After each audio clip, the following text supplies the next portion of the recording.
Hey guys, hope it's going well. This is Kev Ryan, and today I want to talk about a custom mission that Gyro and I have been working on. We have playtested this about a half dozen times and are ready for some feedback from some people that aren't us. So, if you're interested, go ahead and give this video a watch, maybe give the mission a play, and then give us some feedback. So, the mission is called Databreach. It is a mashup of supplies and mind wipe. Like supplies, you've got some things in the middle that you have to go grab, and like mind wipe, you have to then go into the enemy's deployment zone or close to the enemy's deployment zone in order to score some points on some servers. So the points are broken into basically two halves. The points associated with accessing enemy servers, and then everything else.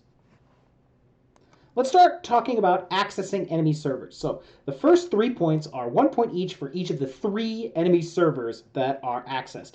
I'll talk about where these are located when I look at the map. You also get 2 points if you access more servers than the other guy, or 1 point if you access the same number of servers as the other guy, but only if one server at least is accessed. So there's 5 points right there associated with the accessing of the servers. The other 5 points are split up as follows. At the end of the game, have your Data Vault server not accessed. I haven't defined this yet, but basically one of your servers is special and you want to protect it. That's worth 2 points. Then it's 1 point for killing the enemy designated target, just a small thing to do. And then finally, it's 1 point each for controlling the 2 communication antennas that are in the middle of the board. So those are the points. 5 points for accessing the servers, and then 5 points for protecting your own server, killing the data tracker, and controlling the communication antennas at the end of the game. So before I do anything else, let's go ahead and look at a map so that you can kind of see what we have to do. And I'll talk about the mission while we are looking at the map. Okay, so here is a table overview for Databreach.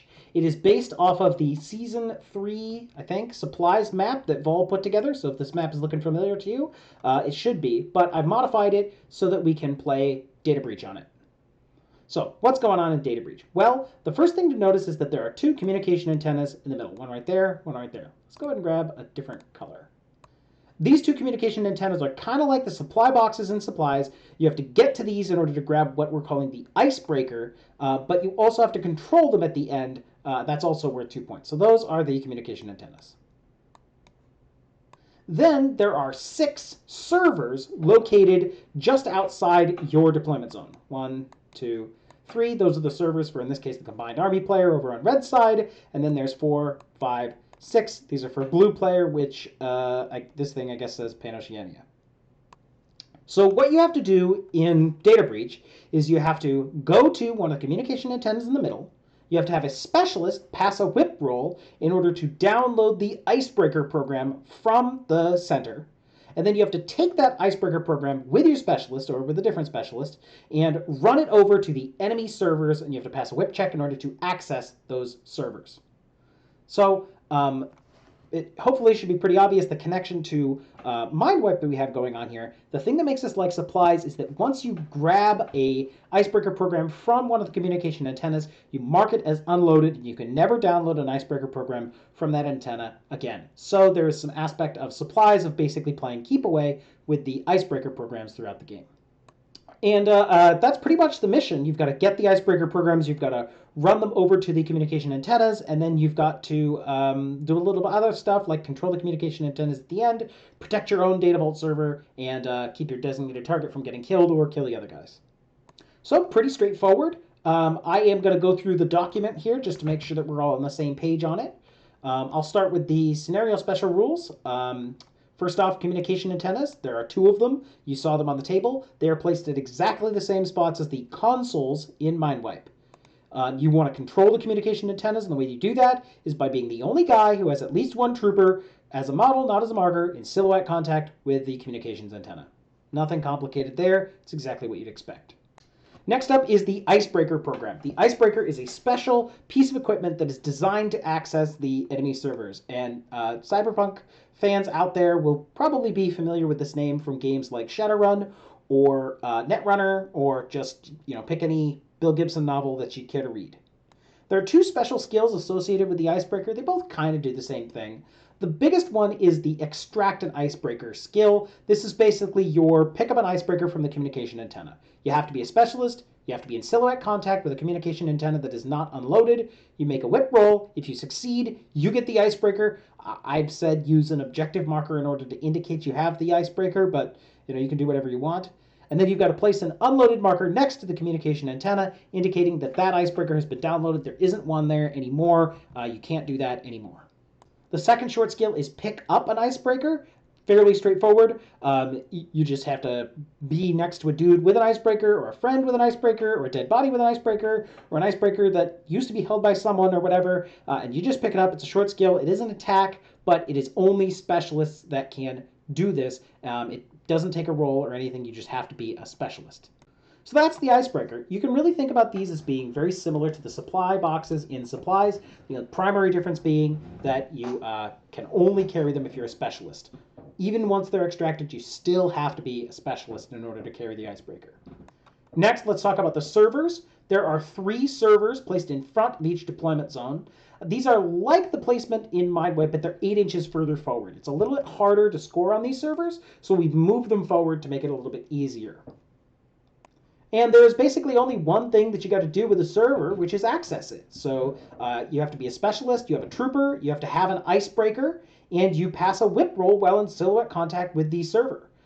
There's an internal note here which says maybe you could re-roll by using command tokens. We didn't play test it with that, but if you think it's too hard to access the servers, maybe give this a shot and see what you think.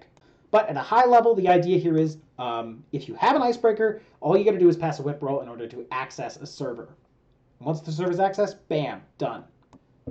The only other special thing about the servers is that one of these is the Data Vault server.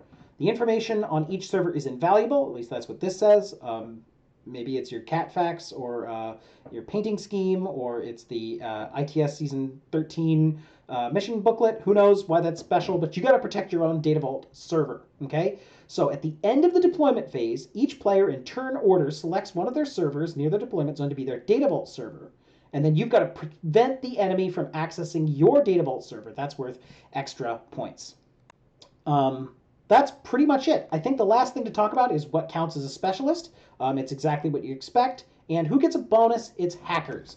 Now, normally I think giving a bonus is kind of interesting, but hackers in this specific case, we wanted to give a bonus because they're easier to stop. You see, all hackers can get killed by a killer hacking device, and since you've got to take these specialists and carry an icebreaker into the enemy deployment zone, we figure it makes sense for the hackers to be better at doing that, to get the bonus, to get 2 dice and a +3 on all the rolls they're trying to make associated with this mission. But if their brain gets fried because there's a repeater, well, that's a risk they had to take. So that's the mission.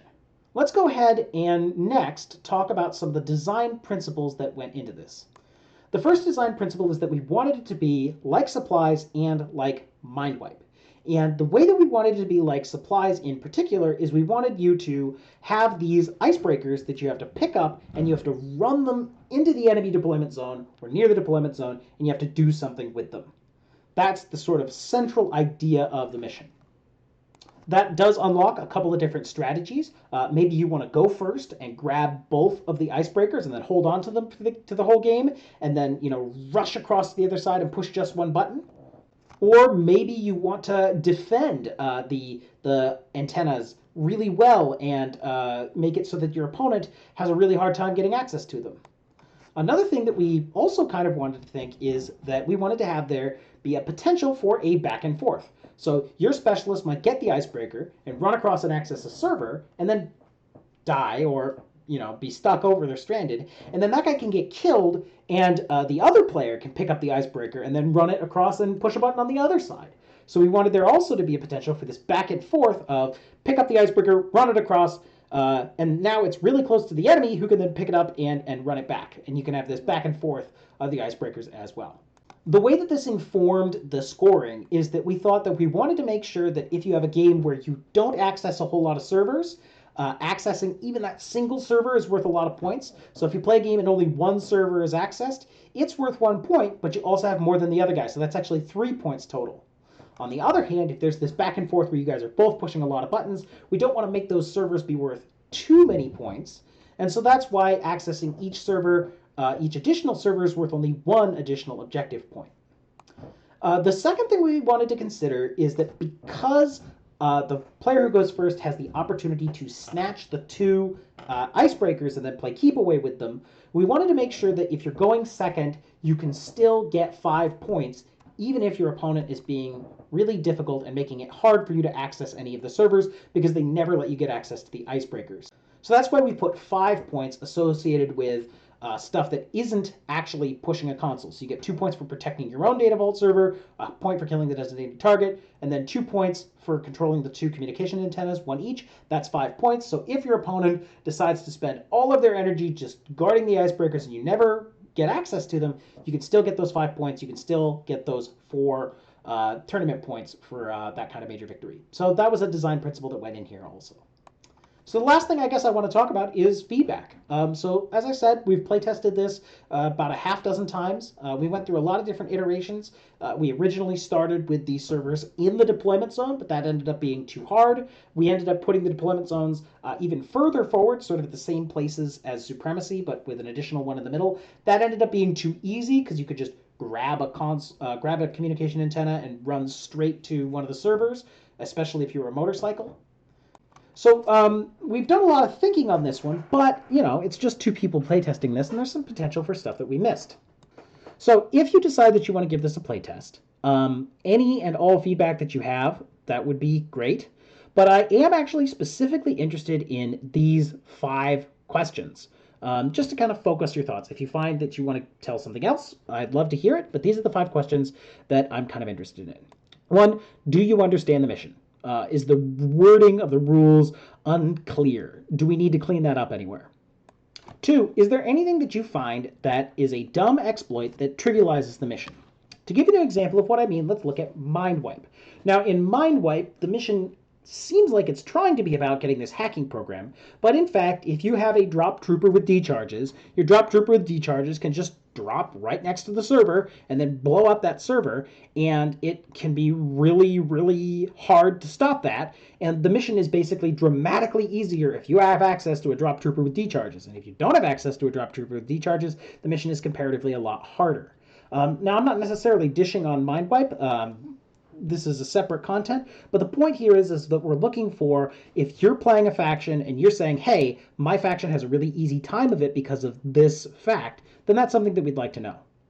And just to give one example of some feedback that might be useful, we did notice that JSA's hacker bikers are pretty good with this mission because you can run really fast, pick up an icebreaker, and then basically suicide yourself onto a console. And that was part of the reason we moved it 4 inches back from the Supremacy line, just to make it a little bit harder for the suicide biker to, you know, blow themselves up and push the button. They still can do that, but then they only get 1 server, so maybe that's fine. But that's the kind of thing that we're looking for.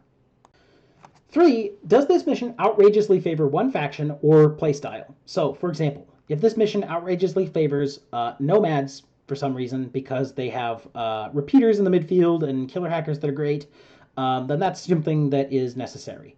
Secondarily, does this mission outrageously favor going second all the time? You know, a lot of the ITS missions, people say going second has a huge advantage, and I'm kind of in agreement with the people who say that. So the hope here is that this mission has a little bit of an advantage for going second with holding the communication antennas, but it also has a little advantage with going first because you get first access to the icebreakers.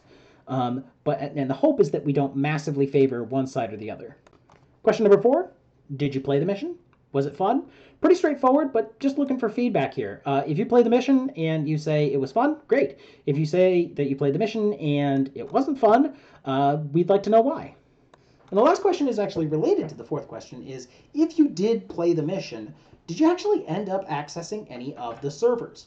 One of the things that during playtest we're really trying to dial in is how difficult should we make it to be in order to accomplish accessing the servers. So if you played the mission, did you access any servers? And if you didn't access any servers, why not? Was it because it was too hard to access the servers? Or was it because you got too excited about killing the other guy and then ran out of orders to push the buttons?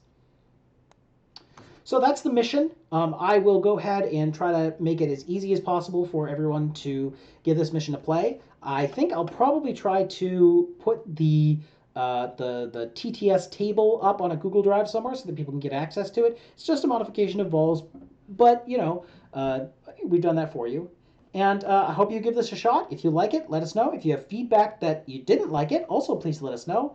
Otherwise, it was really fun to do the playtesting so far. So if you have access and time, it would be great if you wanted to give this a shot.